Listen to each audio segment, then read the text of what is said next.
Do you mind sharing a little bit about you, your YouTube channels? Yeah, man. So my name is Juan, and I am a graphic designer, web designer, and video editor. Been doing this for a little bit, and I really love you know filmmaking, making videos, video production. So I made a channel called Focus Media, and was focused on pretty much anything video. So right now we're doing a lot of products reviews, but we want to go more into like tutorials and hacks for not just filmmaking, but interviews, documentaries, video production, anything video, because there's just a lot of things when it comes to audio, video, lighting, editing. So we want to try to cover as much video production related. And you have Focus Media, and you also have a blog channel, right? Yeah, the vlog is really like a hobby. It's Okay. just me documenting, my kids' growth. I think I really believe that. I was actually just watching a video of my daughter's first birthday, and the fact that we can go back and look at those videos, it's kind of like it's It's amazing. gold, man. It's gold. Yeah. So earlier I asked you about the G85, and just I'm looking to buy a new camera to add a new angle. But if I buy, but I was thinking, if you buy a new camera, why not buy a camera that you can record for longer periods of time? Maybe another Panasonic, so you can match the same color. So the colors are not too off, and I just put the settings similar. And I think I'm gonna go with the G85. It's $1,000 with the kit, so it's not gonna break my bank. And yeah, I'm gonna give it a shot. But right now, that's what I was looking for. The answer to that question. So here's what I think, and let me tell you what I think about the G85, because I do get this question a lot. Okay. So here are the things that I do, because Panasonic is doing great things with their cameras, like amazing things. So because like the G85 and the G7, they're very similar. Like, so the main difference is the IBIS, which to me is a big deal because I do use my camera for a lot of documentary work, and that's incredible. And the weather sealing, which I don't care because I don't even risk it, man. I just I pretend that it doesn't exist. If it's raining a little bit, I pull my cameras away, pull out a GoPro, or just don't shoot. But that camera, man, it's just Panasonic is doing something really good with their cameras.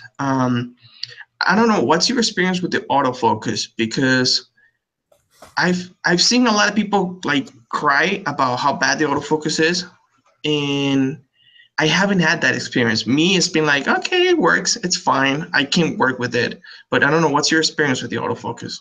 So I tried both lenses. I tried the kit lens on the G7 with the 14 and 14 to 40, and then with the 25 mil 1.7. And I do have a tendency to move forward and back when I talk, and that sometimes causes the camera to hunt a little bit. But it's nothing major like the Nikons that you have to wait until that camera is like, woo. However, it's not excellent like the Sonys. But I don't have a problem with that. What, in my opinion, really, who cares if it goes out of focus for like a quarter of a second? And not even that, it's just like off. If the person is so bothered with the camera hunting, then open the aperture, have a wider focus. But people want the bokeh and not hunting. But if the person moves, it gets out of. Sometimes you don't win with that type of thinking, but I've been playing with the focus. But however, because I shoot a lot with this background. Sometimes I blur it a little bit more just to change a little bit. because in the other room that I used to shoot, I had the what's it called, it's the paper gray background. What's the name? Can't remember the name of the paper now. It's a big gray rolls, and I could change sceneries just to things, you know, to swap environments. But to answer your question, it hunts, but it doesn't bother me. I notice it, but it's not like a deal breaker that I know what's causing it, and it's me. And like in the cases that I notice it the most is when I'm like, okay, familia, hey, and I'm very excited, so I get the camera to start hunting. But if the subject sits still or have a little bit of not a lot of movement, that's when I try to have the bokeh. It doesn't hunt, but if I'm conscious that I'm doing different angles, then I just open the aperture and, you know, crank up the light or have more light from outside, and that solves it. Yeah, or you can always set the turn off the continuous and then focus with the app or your phone. That's what I like to do. And then if you really like that bokeh, you can just kind of set the focus with your phone. And, you know, if you were to move, just kind of check real quick, and like it's not that bad. But I was just wondering, you know, because a lot of people do give Panasonic a lot of crap because of it, and I just think it's kind of stupid. It's kind of like the same thing, the people with the overheating with Sony. They give Sony a lot of crap for overheating, but we have used Sony's on some projects, and we really give this cameras, like, we hit them hard, you know. This is not just like shooting little flowers. Like, we're going to the desert, and like this camera is just completely like worked fine. And same thing, because like I saw a video of a Panasonic, and this guy was like shooting a flower, and like the flower was like not focusing, and he was like, oh, this is crap. And I'm like, really, dude? Like, we went on yeah, I was just like, you use like just manual focus, or just use your iPhone, man. Like, if you're shooting flowers on a sidewalk, like, that's ridiculous to using a G85. But let me tell you, Juan, I'm actually I used to use the iPhone more to shoot you know, Instagram photos or, you know, day-to-day photos, but I'm carrying the Sony more and more often, the RX100, because since I started putting more attention to Lightroom and I'm shooting raw, I can mess with colors. Nice. And so what I'm doing is I shoot a bunch of pictures, and when the kids are watching TV, I just pop it into Lightroom, and I just edit them all with one of the presets. I have a couple that I like, and I just export all that, and I put it on a folder called Instagram. Whenever I have time, I just upload it or share with the family, and they're already done. So it really doesn't take too much. I'm not an Instagram expert by no means, but what I'm trying to do in Instagram is letting people. I'm treating it more personal than a business. It's more like I'm letting you inside, like a behind the scene, what I'm doing, family, happiness, you know, personal stuff. But one day, what I'm doing is more Facebook. I'm putting more efforts on Facebook now. But eventually, maybe I take Instagram more serious. But let me ask you, Juan, I had a question about the wedding you shot. So, if I'm not mistaken, that was a family. You knew them, friends, or they were family? No, they were family members. Yeah, family members. And like, they kind of asked me, it's like, oh, can you do this for us? And I was like, at first I was like, I don't know, I kind of want to enjoy it. But then, you know, like, it's a lot of money for a video. So I was like, you know, I'll do the video. And so I kind of treated it like okay, they're paying clients, you know. And yeah, that's kind of like how I started that. I'm assuming you look in Vegas, because you're in Vegas. I'm assuming you look how much other videographers are charging for weddings. Yeah, I know about like pretty much how much people are charging, because I know people that do this like for a living, and you know, it varies pretty much, because you know, depending on you know, because if you have a second shooter, how many hours are you gonna be there? But like, for something like that, like what I did that day, we're talking about $800 to $1,200. Okay. And and I think, because that was a great experience, by the way. You go in there and you just learn every step of the way. You learn something by every mistake you make. And I actually want to put a second video, because the first video I posted was more about the camera, but I want to make another one about the logistics of shooting a wedding. But you learn every step of the way. So maybe once you do 4, 5, 6 weddings, like now you feel like I have the authority to charge, Got it. like, because now you're gonna be trying to cover every single angle and not make as many mistakes. Because I made a lot of mistakes because it's the first time. Yeah, It yeah. just was gonna happen. What was the biggest mistake you think you made? Okay, the biggest mistake. Okay, I think this is the one. I should have had, and I tried, but I couldn't find, because this was like in New Jersey, so I had to fly it over with all that stuff. But I should have had a second shooter. I should have had a second person, like prepare a second person, bring him over, give him a little training, give him a second camera, put him on a tripod, and because first of all, you can get second angles, and second of all, what I would have liked to I would have done is have one camera to shoot, period. Just shoot, just capture the moment. And then I wanted to give them this like nice produced video, and also I wanted to give them this raw, long 2-hour video or whatever hour it is, so they can just watch. You know what I mean? Mhm. So I didn't do that because I didn't have that second person, and I had the gear, which is the thing that I'm most Sad. yeah, because I had the gear with me. I had enough cameras to have a second person just, bro, just do this, just get this angle, just stay here, watch the camera. So I think that's the biggest regret. What was the hardest part?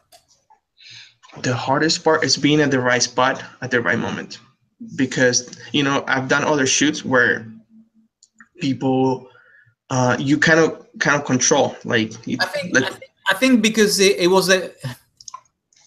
Do you think it's because it was the first time and you were more going with the flow and not directing people, or do you work? You feel that you directed people to be where you wanted them to be? You just can't tell people anything, because they have, first of all, they have the photographer, second of all, they have the people from the venue, and third, you have just everyone around. And like the people from the venue, they're like, come on, let's go, we have a schedule, we have to go. And then the bridesmaids and all the they're on their own, and then you're trying to tell them, okay, let's go, someone else is talking, you don't want to be. And it was funny because the photographer, I talked to her and I was like, oh, let's like let's try to work together, like I'm not gonna try to be on your shots. But Yeah. this girl, she had the tightest lens. I don't know, I think she was shooting on an 85 millimeter lens, so she was so far away from everything because she wanted to get so she wasn't using a wide angle lens, Yeah. and she wanted to get wide angle shots. So she was so far away from everything, right? So that means that I didn't have room to be in front of her or behind her because I had a wide angle lens. So halfway through, like, to the show, I was like, you know what, screw this. I'm just gonna block your shots. I'm sorry. And she Yeah. didn't like that, but like, what do you want to do? It's either you get your pictures or I get my video. You know what I mean? So, and then the other thing is, like, she was like pretty much hugging the couple for a lot of pictures, just a lot of pictures, and to the point that they got so stressed because it's your wedding, you want to enjoy the wedding, that I was just like, you know what, I'm not gonna do. I didn't do like because a lot of videographers, they like to do like a little video, then walk in wherever. I didn't do any of that stuff because I felt they were so stressed and they just wanted to sit down and it kind of like at least have a sip of water. And I was like, you know what? Don't worry about it. I'll just catch as much footage as I can, as kind of like just following things around. And that, just the logistics of it, I've done many different shoots. I've covered different events, but this was like, and then again, it's like this is like such an important moment on someone's life that you kind of like you have that extra pressure.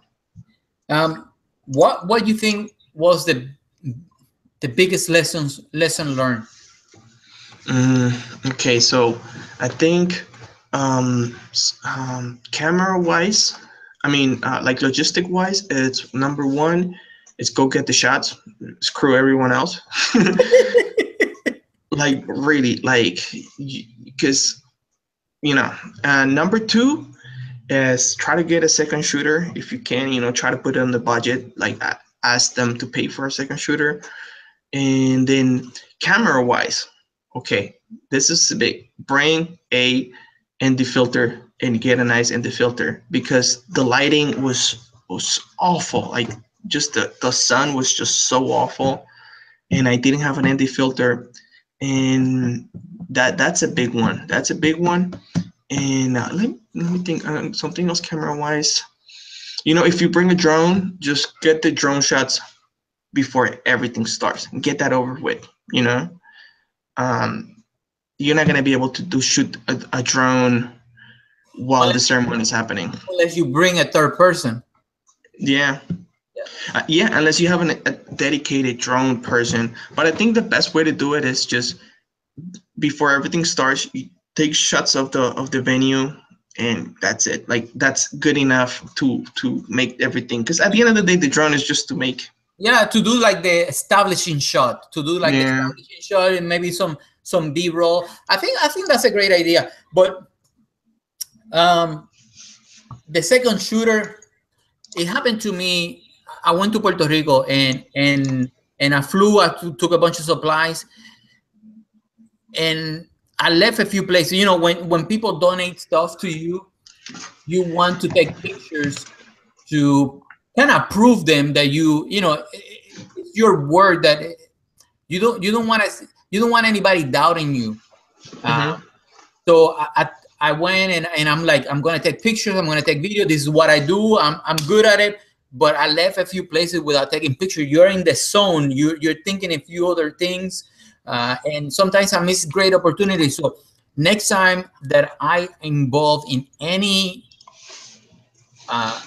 donation or relief or anything like that, I am not going to take pictures myself. I'm going to bring a dedicated person to take pictures and to do the video. That way I can concentrate on delivering or doing what I need to do. I space out, Juan. You said that you shot other events. What other events have you shot? Oh man, I've shot so many things. So I've shot like camps, because my dad is a pastor. Okay. So I shot camps for them. I've shot concerts. I've shot like galas, like little galas, and those were easy because you're just kind of capturing here and there. We done model shoots. We've done a lot of local events in Vegas. Yeah, I've done a bunch of different things, and that's kind of what I like, and that's why I like the G85. Honestly, like that camera, it's great for that. Like if you are covering events, and you were to ask me Sony or Panasonic or Canon, I will go with Panasonic because the IVES, the battery, and it's just a better camera for that. Why you like the IVES? Why you like the IVES so much on the Panasonic? Because it works, and then the G85 has a 12 to 60, so then you get the double IVES, and it just works, man. Like I can show you videos with my Canon versus videos with my Panasonic, and the difference is just incredible. It's just like you pretty much all the shake is gone. All the shake is gone, and those are the two things that I hate about like cameras, like being out of focus or shaky footage. Those are the two things that and bad audio. But Panasonic just does it better. It's just So, but then again, there are other things that I would rather have a Sony or a Canon. You know what I mean? It's just like at the end of the day, I wish I had them all. Like, I want them all. So let me ask you. So you said what you hate the most on a video is the shaky footage. You said shaky footage, audio, and what else? And out of focus. And out of focus. So for me, my pet peeve is when people do the walk with the camera and do those that shaky footage. I'm like, oh, come on, why? And the one that bugs me quite often is the jump cuts. They don't look natural to me. So it's like it's like you're talking to a robot. It's like Philip DeFranco. For me, that's, I don't know. Think about the shot maybe a little bit more, but maybe I'm wrong. Yeah, I think that's at the end of the day, I guess that's a personal taste on how you want to watch the video. You say ND filters. You want to take an ND filter to the next wedding. Do you use ND filters right now? I do. I bought and I made a video about it because I like to buy cheap like accessories. Yeah. But just for the test, because I wanted to honestly, like, the video was like, can you use a $15 ND filter to make your footage better? And that filter worked, but you're putting a piece of glass on another piece of glass. You know what I mean? Yeah. So if you're spending, let's say you're spending $500 in a lens, and then you put a $10 filter in it. So I think I want to buy another ND filter, but I want to buy a more quality, like a legit ND filter, which I can spend anywhere from $50 to $100, and I think I can get a better quality. But yeah, they definitely work, man. Because so this is what happens. If you want that bokeh, it's light, right? So you need as much light in your lens. So if you put too much light on your lens, you're gonna get overexposed. So the ND filter helps you block some light. You still open the lens, but you leave in enough light. And I'm gonna say this, man. Everybody, like, I've heard a lot of people saying that with Micro Four Thirds systems, you don't get bokeh. That is not a lie. If someone tells you that, it's because they don't know how to use a camera.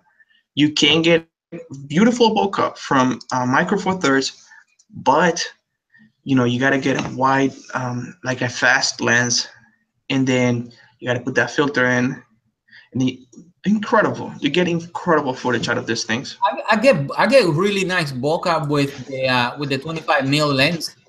It's beautiful. Yeah, I'm debating. There are three lenses that I want to buy. I want to buy the 20 just to have so I like to have the camera close to the subject, especially when I use a shotgun mic. So the 20 will allow me to be a little bit closer than the 25, and it's still 1.7. I want to buy a macro lens. I never bought a micro lens before, so I want to buy a macro lens for the Panasonic. And then I want to buy a long lens, like something that is like 600 or 800mm long, just to see how. Me too. I don't know. I have a 300mm. That's the biggest I have, but I might buy something like 400 or 600mm long, just to see, to shoot animals or birds or nature, just to see our stars. But probably I buy the macro lens before I buy the other two. You can spy on your neighbors too with a nice one. But my wife's we put bird feeders in the back, and all kinds of different birds come and start eating, and I just lay in the floor and start shooting, taking some pictures, and that's relaxing. I have something different. I don't know, something different, but I want to buy a macro lens before I buy anything else. I think that's my next lens. Do you have macro lenses? I don't, and like that's the very nice thing about like Panasonic, and like sounds like I'm selling you on a camera, but like it's a great system. It has its problems, but like the great thing about like Panasonic is that you could buy like nice lenses and not that expensive. So for example, there's an Olympus, 45 to 150. So that's a 300. So it's 90 to 300. You can buy that lens for under $100 right now, which is insane. What? It's insane. on Amazon, and Where? if you get it refurbished, you get that. And then Olympus, I like Olympus glass better than Panasonic to be. Why? I was trying to stick with Panasonic lenses.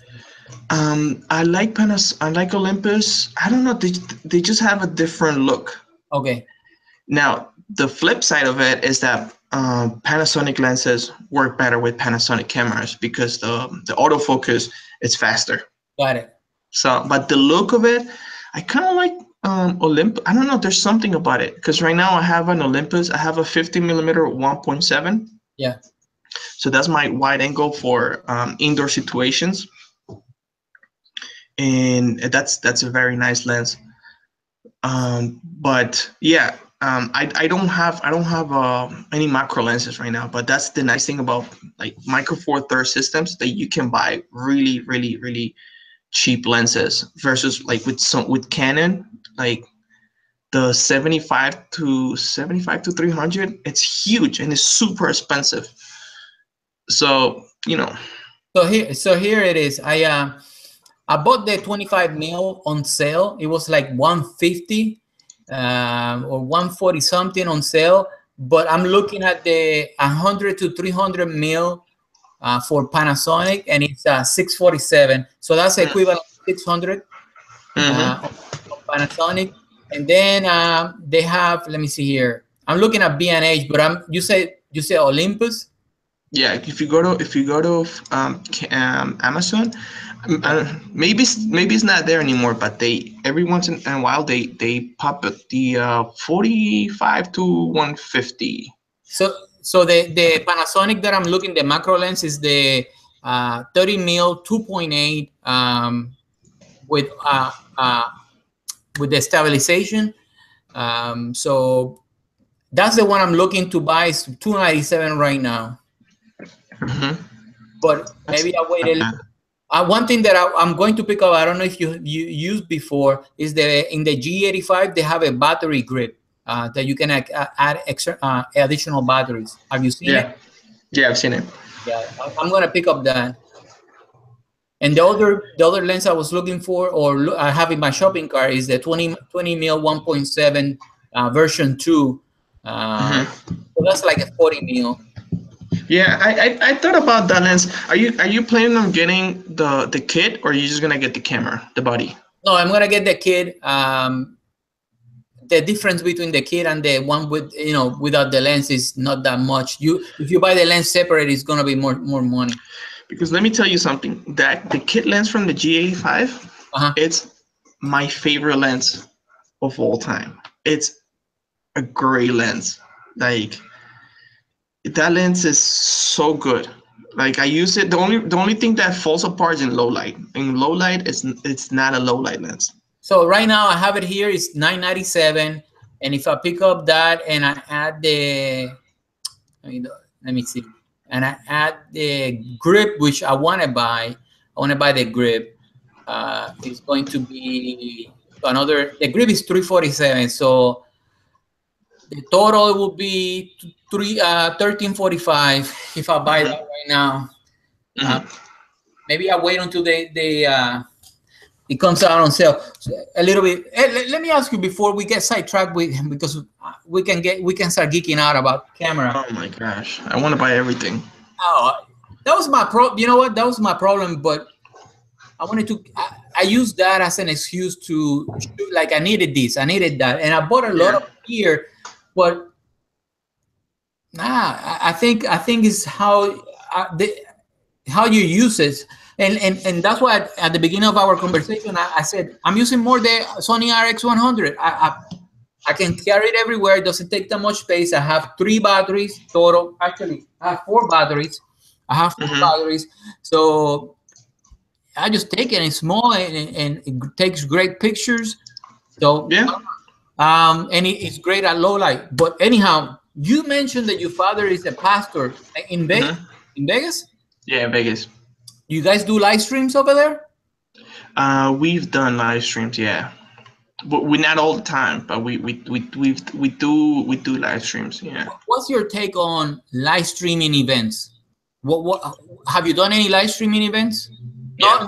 Not like we're doing now, like like in a church type deal. It's great. I think it's amazing. I think it's incredible, and I think it's a great way to connect with people. People really respond to them. There's something that we're actually planning on doing more, but I think it's great. Like live stream period, and um, the fact that Facebook kind of like bumps you up if you're doing live stream versus, you know what I mean, or even like Instagram. If you live stream on Instagram, like Instagram will kind of give you priority over other stories. I think that's incredible. What equipment have you used in the past to do the live streaming? Good old phone, man. Good old smartphone. So phones, so smart devices. Um, I was talking with a friend. He has a church in North Carolina, and I told him to test the Mevo, but maybe for us it's a little bit easier to use the phones or devices like the Mevo, because we are, that if we're going to do a live streaming event, we're going to record a video. That's our function. But if the person doesn't have a dedicated person that does the camera switching, it might be a little bit too difficult.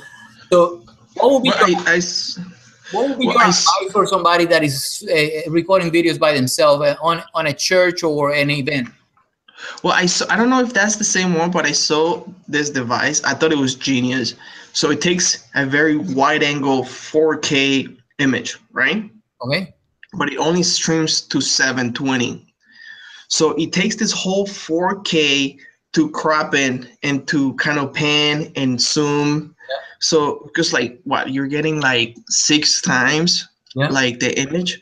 Yeah. So and then you can have someone on an iPad just kind of like spinning and doing zoom ins, and so it looks like you have like 3 cameras, but it really is just this wide angle 4K image that is getting cropped. I think it's called Stitcher Studio. I think it is Let me see, Stitcher Studio. I think that's the one that you're talking about. The Mevo does something similar. It records in 4K, but it only it outputs in 720, which is fine. Yeah, for Facebook and Twitter, and it's fine. But what was I gonna say? I think that's what I tell people. Use your phone. Like honestly, like if you're just starting out, use your phone. Like phones right now are so powerful. I know there's a way that you can live stream with your camera into your computer. So you take the feed from the camera, you bring it to the computer, and the computer shoots it out. And I think you could just do it straight in. For example, Panasonic is coming up with a new software. It will bring and Canon already does it. You can actually literally connect your camera and output it. Let me ask you, Juan. Let me ask you. Do you really think? Okay, so let's take in, before you answer the question, let's take into consideration that your upstream speed for most household is below 10 megabytes. So that means that you really can upload 4K video image. The 1080p video image is not going to be as sharp. Do you think it's really worth the hassle to buy a Blackmagic device, a dongle, set up a camera in the tripod just to do a live stream versus maybe using a webcam? I'm shooting. Okay, normally I shoot with the Logitech the 920, which is 1080p. Today I'm shooting with the built-in webcam. Do you think it really matters? That hassle?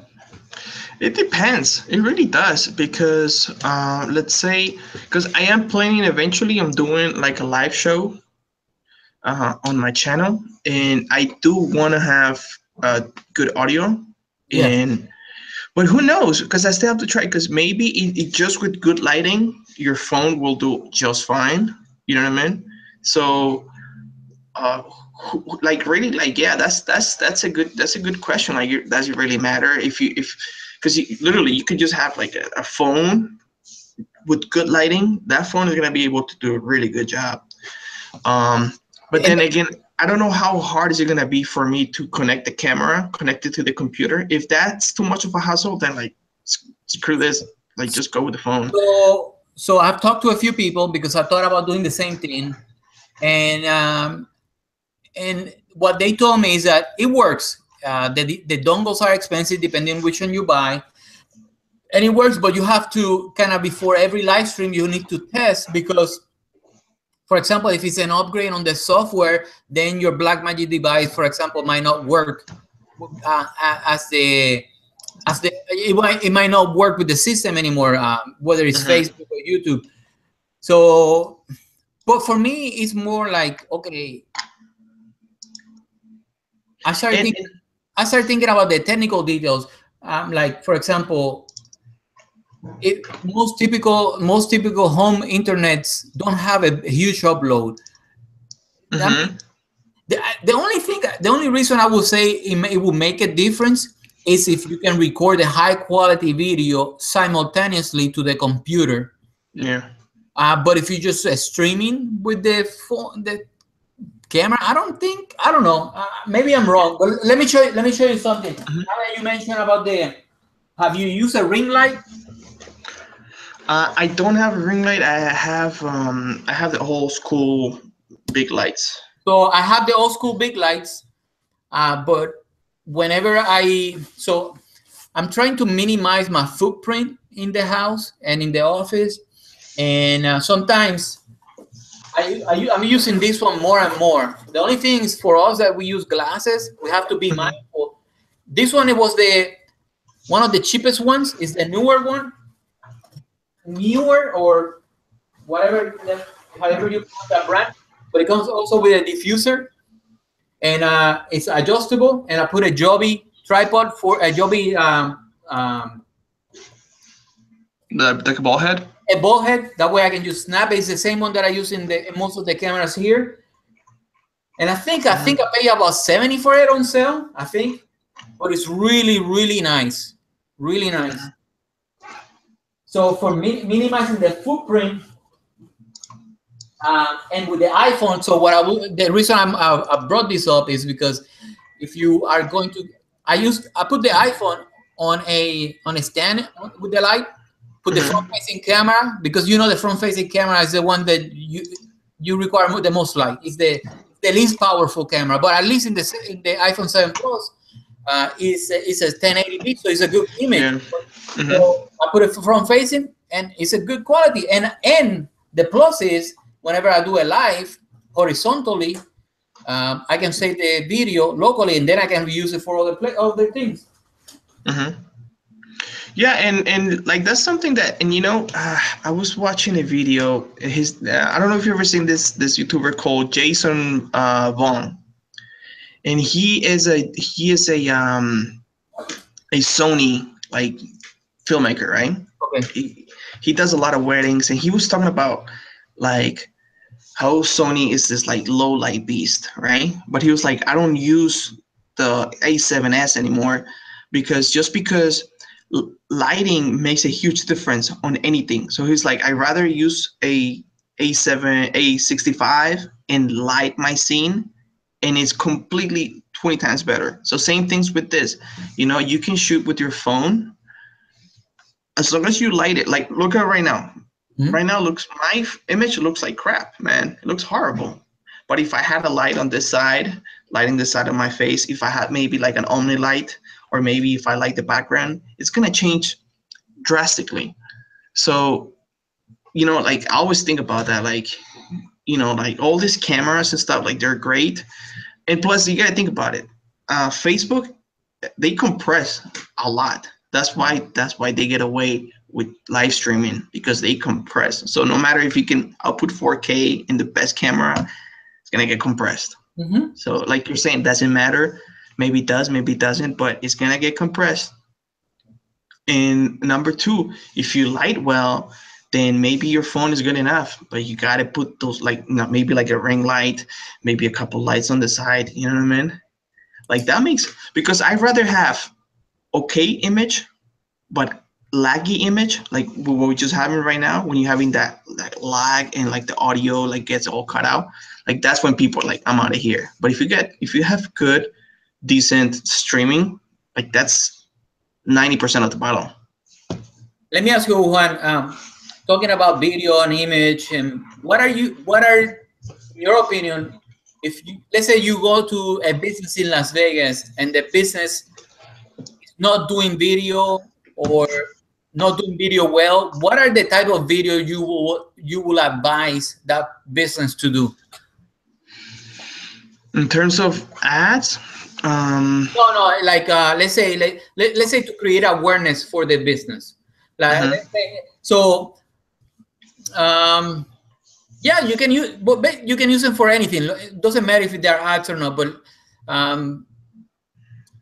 my question, I guess, is more in terms to, if somebody approach you and they say, hey, you know, I need a website, I need a logo, they really, what they want is they want to start creating an awareness to sell more their products or services. So what video would you advise that person? Would you advise them to blog? Would you advise them to do any other type of video? I mean, it depends on their business, you know, it really does. But I think the one video that everybody needs to have, every business needs to have, is a good testimonial video explanation of their business, you know, like whether you're selling tires, where you're selling cars, where you're selling, I don't know, you know, just a restaurant. You want to have a video that just kind of like, it's personal, like maybe the owner, maybe some of the clients, and I don't know, 60-second format where, like, I think everybody needs to have at least some type of media where kind of like, because like honestly, that's what people are looking at videos right now. Let me ask you. People know that testimonials are good, and business owners, they know. But why do you think they don't collect them more often, or they don't record the video? Why do you think is that? Like, for example, I have a new client, and they were like, you know what? Can you record some video testimonial, because they are in North Carolina? That way I don't have to fly over there. But I can fly over there. I was just trying to save them some money. They were excited. They were like, oh yeah, I can do this. I can record them. I send them a format, just, you know, some 4 questions to ask, and then I will do the editing. They didn't record any of them. But that's not the first client or the first person that I know. Like, I talk to other business owners and they're like, yeah, testimonials are good, I know, but they don't use them. They don't record them. What do you think is that? Man, that's a great question. I mean, even at the company that I was working at, like, we weren't utilizing video.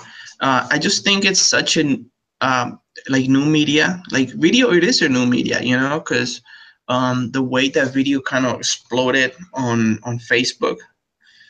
It's really like new right now, and the people that are taking advantage of it are the people that are winning. But then there's a lot of people that they take time, you know, adapting, because they've been using affiliate marketing for too long. They'll be using blog for too long. They'll be using, who knows, maybe they're using billboards because that's what it's worked for them. So now when you bring in this new media, for a lot of people, some people, they're like, yeah, let's do it.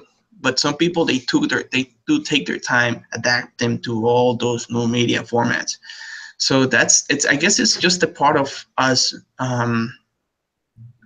educating them in the process of like, oh, here, let me walk you through the video process. Because it is powerful, man. Like, I don't know about you, but like, I feel like we are like a lazy generation where we don't read, but we listen to books. I don't read, man. I listen to books. I listen to podcasts, and I don't read blogs. I watch vlogs. And now the ads, like, you don't read an ad anymore. You pretty much, you watch the ad. Like you got people telling you on your ear, and that's kind of like the new media. That's kind of like speaking to our generation sometimes.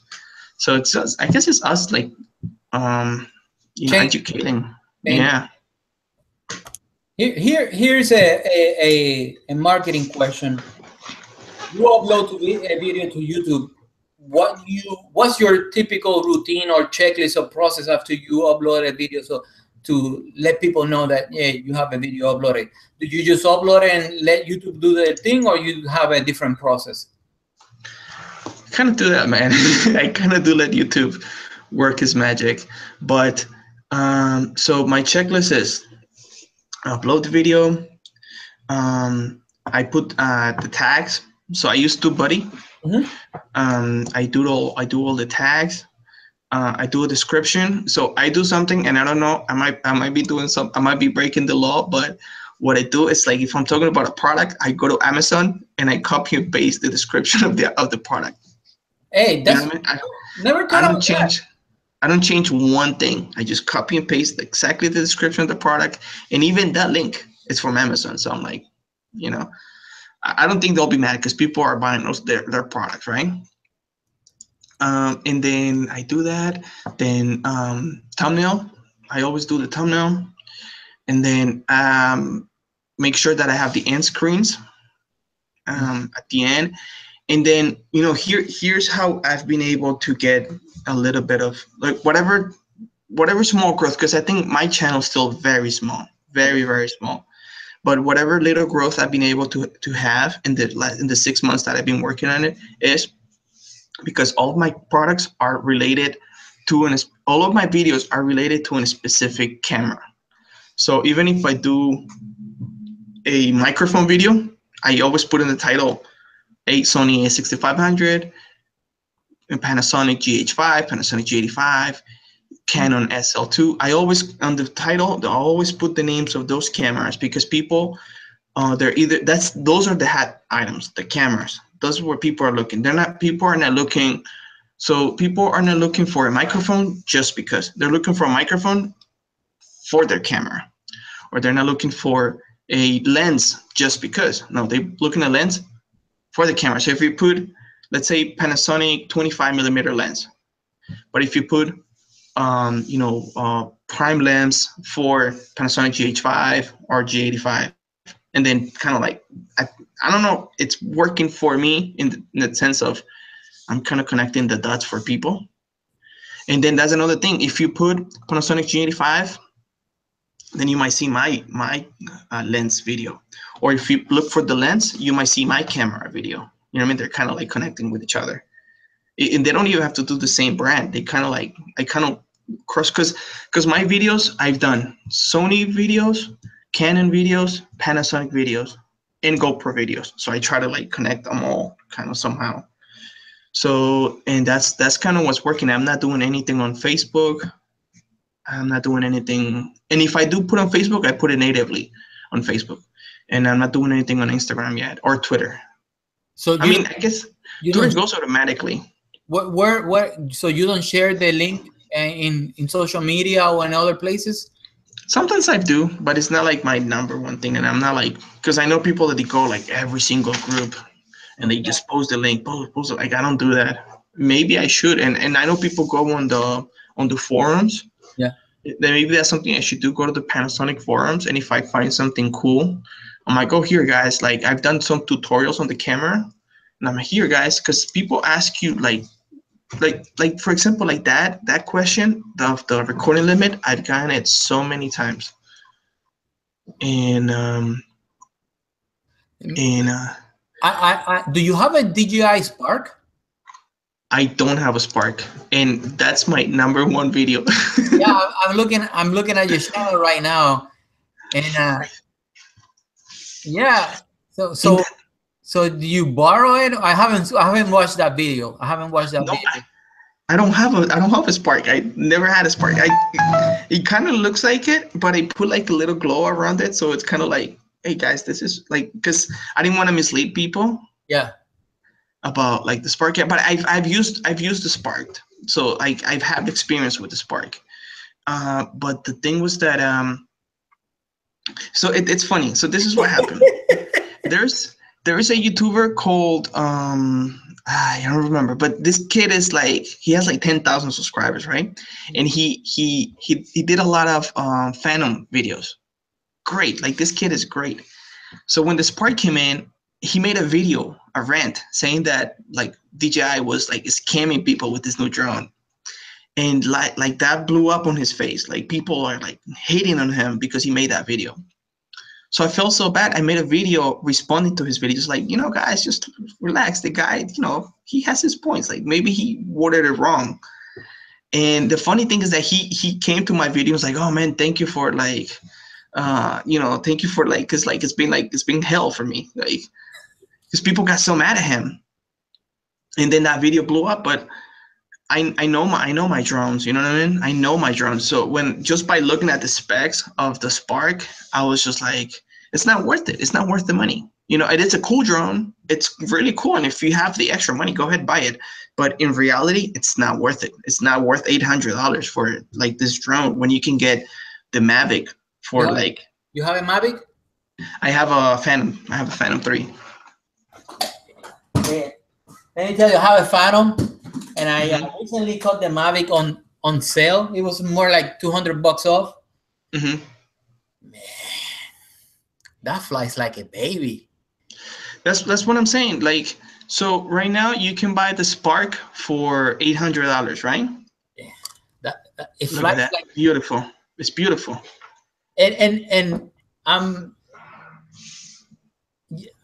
so I have flown it twice so far, and it was high winds, so but the image quality was good. If taking off and landing really nice, so I'm in love with the phone. I can't wait to take it on a long, Caribbean shoot or something. But compared to the Phantom, yeah. But like, for example, so right now the Spark, it's $800 brand new, right, with everything. Yeah. The Mavic, the Mavic is $1,000, right, brand new with control and everything. But you can get it on the DJI store refurbished for $800 with everything, right? So pretty much for the same money, you can get the Spark or the Mavic. The Mavic, the Mavic, it folds smaller. It's 4K and it has way more features. So I'm like, get the Mavic. Because the Spark, it really is kind of like limited. It is limited, but it is a nice little drone. Like, I've seen some footage, and I have friends that bought him, and like the footage is beautiful. Or you can get the Phantom for $400, and the footage from the Phantom is outstanding. You know what I mean? The thing is, for me, the reason I was waiting, Juan, is because when we flew, I had my kid, my oldest one, carrying the backpack with the drone, just so we could take the drone. So it took too much space. Yeah. So with these, I bought the Fly More combo, and the bag is, I haven't used it, but the bag is really, really small. So I'll let you know the next time I fly with it, but or I take it. It's great. That's what I think is gonna be my next drone. It's a Mavic. And it's gonna go down in price because who knows what they're gonna do next. So they released the Platinum, which is supposedly flies a little bit longer and it's a little bit quiet, but I really don't. It's quiet. This drone is quiet. Yeah, it's pretty quiet, right? I just gotta get used to the cinematic shot, like start flying again and refining the controller so whenever I rotate, it goes that smooth. I need to practice that. And I've been kind of like, because I crashed it, I fixed it, and then I haven't been able to fly it as much because I don't have I need to buy a new phone because this phone really lags and it kind of becomes dangerous to the point that I could lose connection mid-air. So I want to get a better phone to fly my Phantom. But like, honestly, like it would never stop, man. Like, let's say I buy the Mavic and then they come up with something else, the Super Mavic, and then you're like, oh, now I need that, it would never stop. It would never stop. I'm not gonna lie, I'm itching to fly and Inspire. Oh yeah, I flew Inspires, and I'll be honest with you, man, those things are too big. I mean, if you if you're shooting a movie, but it's just too big. For the It's day-to-day user, incredible. right? For the day-to-day user. Oh, it's beautiful. That thing looks like it's gonna kill you, but it's not an every. And plus, it's like $10,000. It's Yeah. like it's not an every, and it's not, and it's just kind of like the same thing. Like I would love to have a Sony Red, but I don't need that. I mean a Red Dragon, but I don't need that. It's like it's just like such an overkill. So Have you shot on a Red Dragon? never, never, never, never, never. The biggest thing I've used is the trying to think. I've used some of the bigger Panasonics, the Varicams. I will be afraid to even rent a $50,000 camera.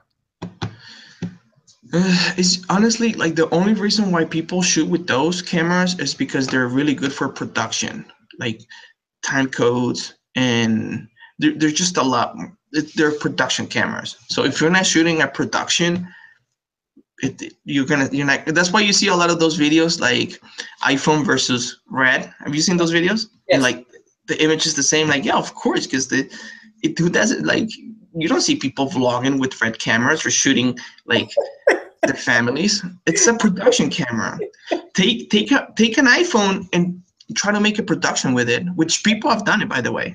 But take an iPhone and try to shoot a movie with it, and then you're gonna be like, man, this sucks. Like this really sucks because it's not made for that. But these cameras are made for that. They're modular where you can build all these rigs. Man, it's just it will never stop. And like I told you, we could buy gear for eternity. I think that's true. It's but I don't know. I feel so happy whenever I get a new piece of equipment. I'm like a little kid in a new toy store. Mhm. Let me ask you one. What will be your prediction? What do you think is going to change in 2018 on YouTube? What do you think? What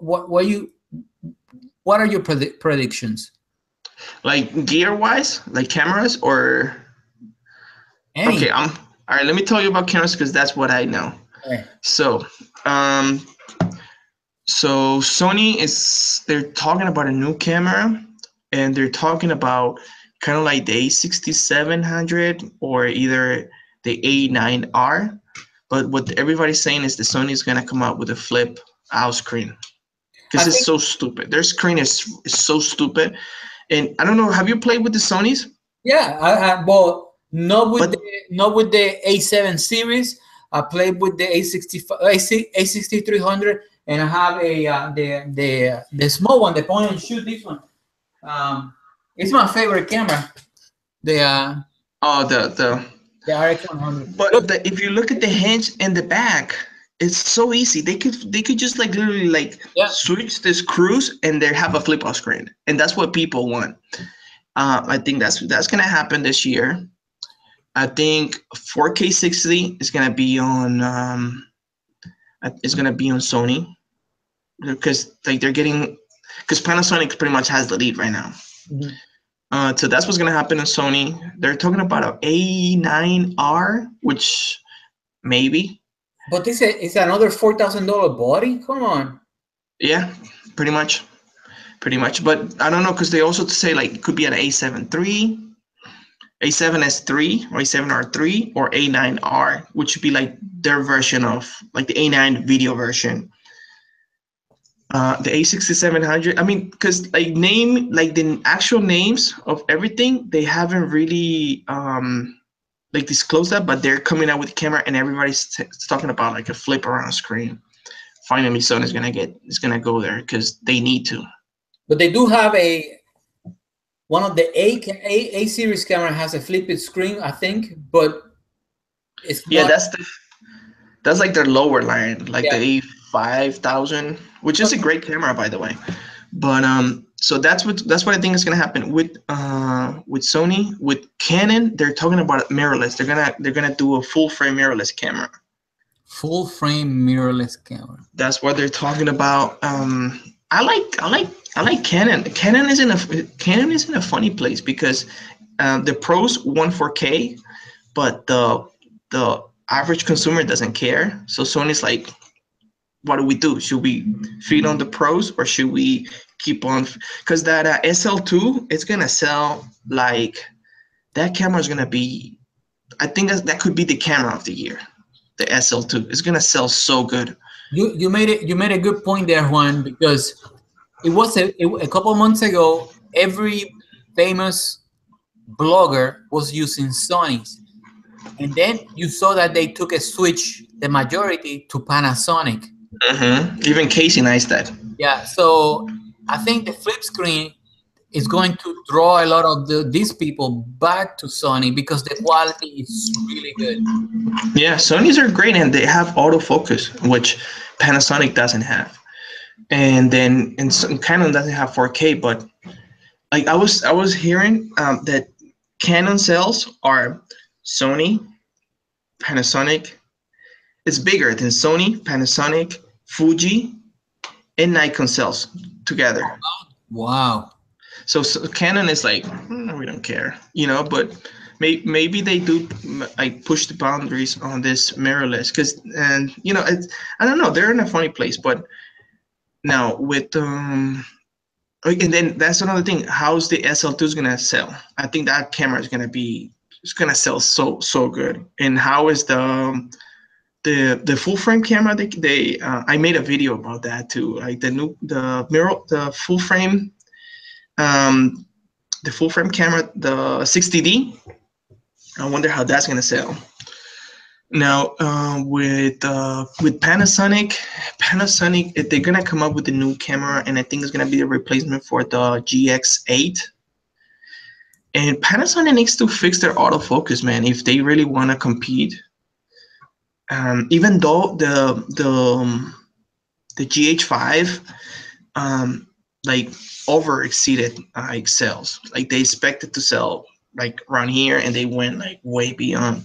It's like it's the camera of the year. I don't know in sales, but like for the pros, like that's the camera that everybody's like. Oh, you have the dual SD card, you have the flip screen, you have everything else that people wanted. Yeah, do you think that they solved the problem with the firmware update? No, they didn't. They didn't. They made it a little bit better, but they didn't fix it. And that's something that they need to get. They have to, if they want to be like taking care, like because here's the problem, man. The people that understand about cameras, the people that know how to use a camera, is a small part of the market. If the big majority of shoppers, the big number of shoppers, they want automatic everything, and that's why Canon does so well. Because to me, if you want to shoot automatic, Canon, it's perfect. Like autofocus, exposure, everything. Sony's doing really good, even though it is a little bit of an annoying system, but Sony's doing really good. And then Panasonic, they need to get there. If they want to sell more cameras, they have to have perfect autofocus, because that's the people. People don't want to deal with manual focus. People don't want to touch the focus. People don't want to set, it's just it's the truth. And that's why even I've seen a lot of people, they're like pros on YouTube and they're crying about the autofocus. I'm like, why do you care? I thought you were a professional. So yeah, so I'm gonna come clean. I do shoot a lot in autofocus, but when I'm shooting interviews or I'm shooting inside an office, I do switch to manual. But for example, when I'm in autofocus, I do like my blogs are all in auto. But yeah, me too. I love autofocus, by the way. I love it. Well, whenever I shoot like a video, I try to be conscious about the lights and everything, so I make sure that everything is manual. So if it's changing light or the light outside is, you don't have that day to darkness switch. So I switch to whenever somebody's paying me, I take control over the camera and make sure that everything is set. Mm-hmm.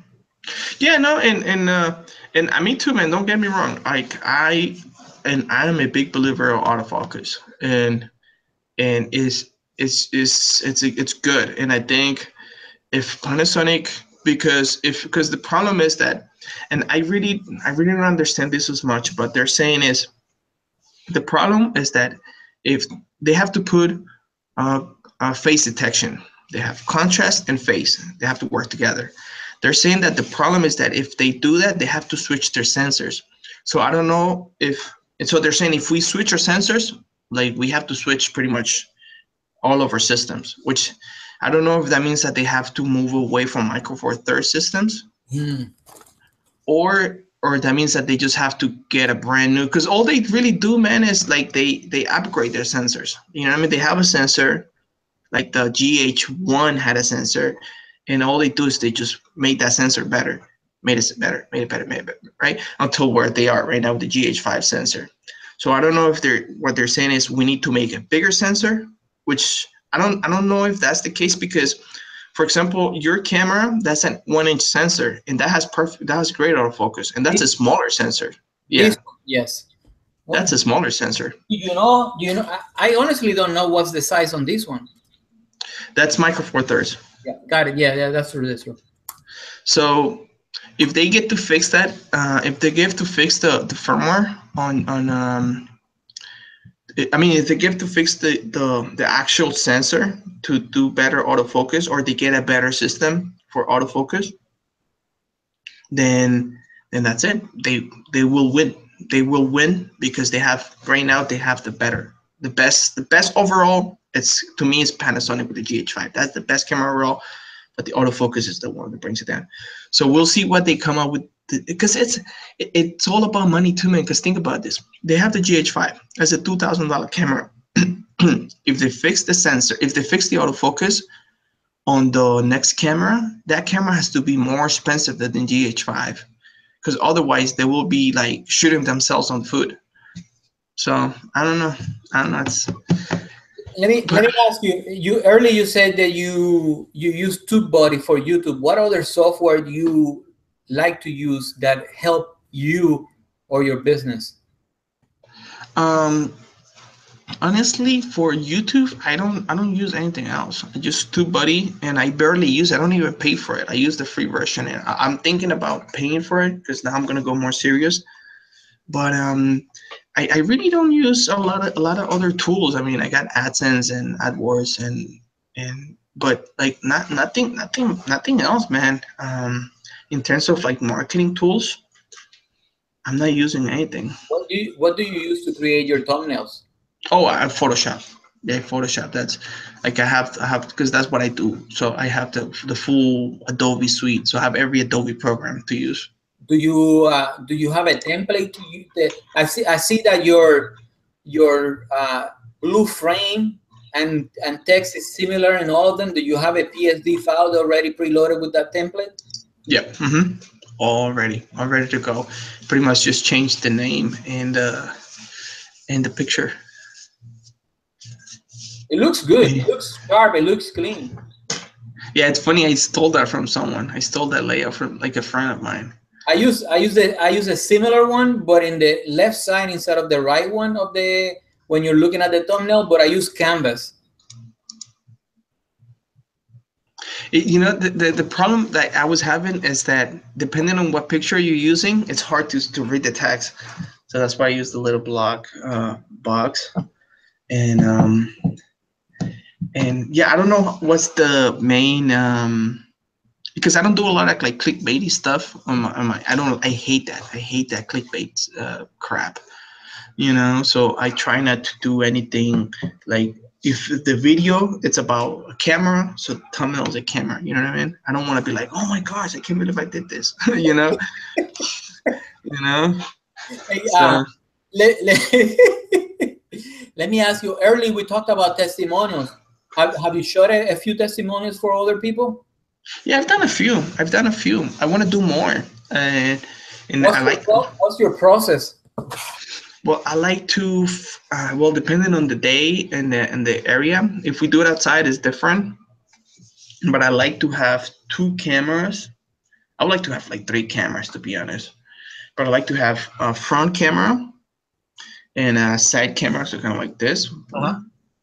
And if we're doing outdoors, so then we try to shoot in golden hour. And if we're doing indoors, I like to have them. I mean, depends on the room too. But if I have a room like this, I like to put a light on the background, so it will be kind of like this. All right, let me see. No, I know what you're saying. Now, Kind of like this, so you can have like a little light. Yeah. Now, And now that you talked about the light, I remember the name of the paper, Savage paper. Savage paper, that the gray one, because I put the rim light. Actually, I put a small light in the floor that lights the background, and it creates a separation. Yeah. So then I want to know that, like, you see how this window is lighting? I like this, like lighting right here, and then I have a light that just lights the whole room.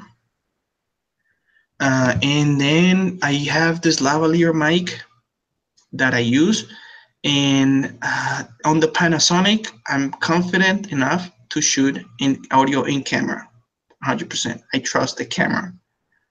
If I was shooting with the Canon, I would shoot it on the computer. And yeah, that's pretty much what I do. Oh, and then I try to have a backup audio. Do you ask a set of the same questions, or you let them tell you different story all the time, every time? Well, I haven't done any like testimonials, like raw things like that. Usually, there's people telling a statement about like, oh, here at Focus Media, you know what I mean? Yeah. So like they read the little script and we do it like 50 times. And oh, and then like the camera that's on an angle. I sometimes like to kind of with the tripod just kind of look up and down to kind of like, and then like a little bit of B-roll. What's your favorite tripod?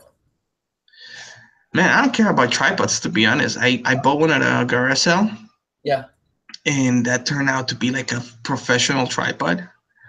Like, I'm not even kidding. Like, they gave it to me like for $5 because it didn't have the little mount.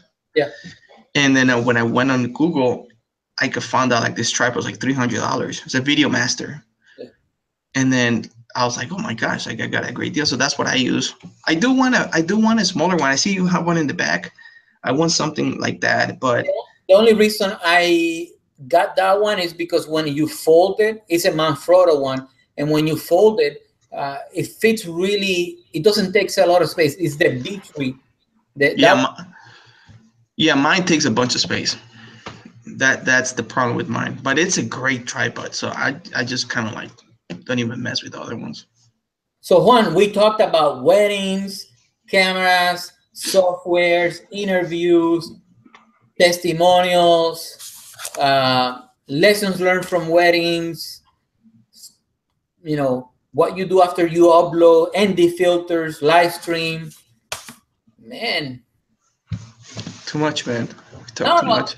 No, I think it's I think having conversations like this is good because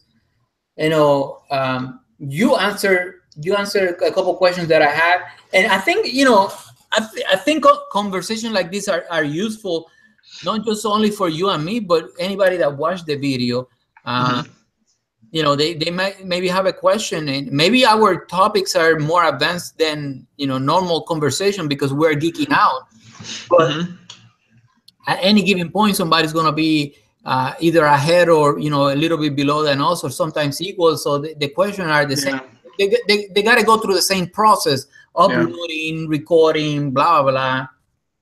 And maybe one day we can just kind of like just do one topic and we go like deep into that topic, because everything that we talked about goes deep, man. Like, we want to talk one day just about YouTube. I can talk for hours about like my experience right now, and I even have a bunch of questions, and you probably you've been doing YouTube for a while, so we can narrow down one topic. Or if you guys want to talk about cameras, like, let's do it. So yeah. You know what, I'm gonna push in the spot right now. Let's pick a date. Let's talk about YouTube. You want to do it in your channel, or you want to do it here? We can do it here. You can do it here. Here is fine. And like we can have a chat on Monday, and then we can pick a specific topic. There's just so many things we can talk about tech related. and YouTube, social media related. Let's talk about YouTube. So what day is good for you? Mondays is good, but next Monday I'll be all good. The 23rd? Yeah, perfect. At the same time? Yeah. Okay. Yeah, I'll be in my house on Monday.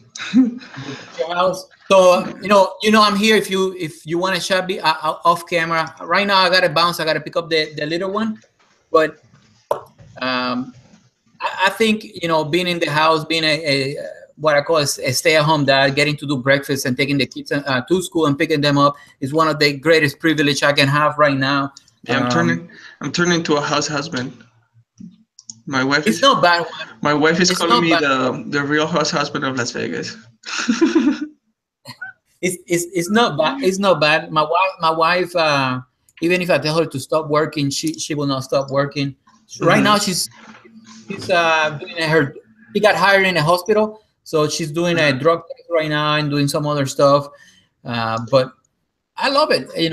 Having that bond with the kids, it's priceless. So, so 23rd October, YouTube, just YouTube. So I promise I will not talk about anything else but YouTube.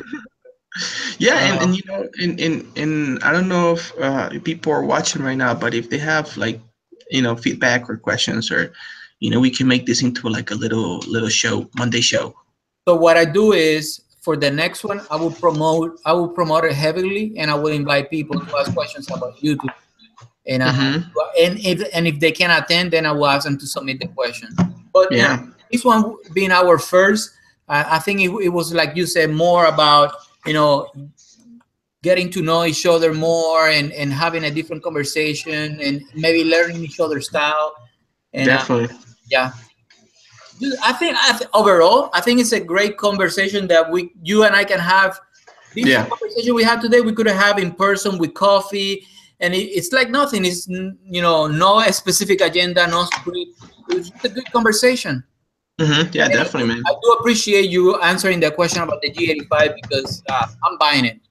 It's a good camera, man. It's a good camera. I could go all day because I love all the systems. Like that's the thing about me. I'm not a fanboy.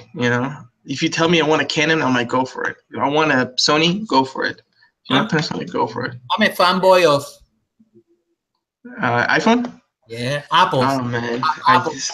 I used to use Apple a bunch about a while ago. I just can't. I give up. You know what? We can do another Monday show because I used to be an Apple hater. I used to be an Apple hater big time, and a guy convert me in 2008, 2009.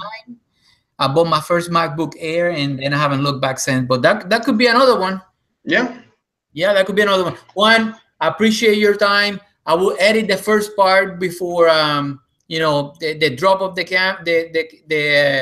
video, and then I will post it again, and I'll send you the link.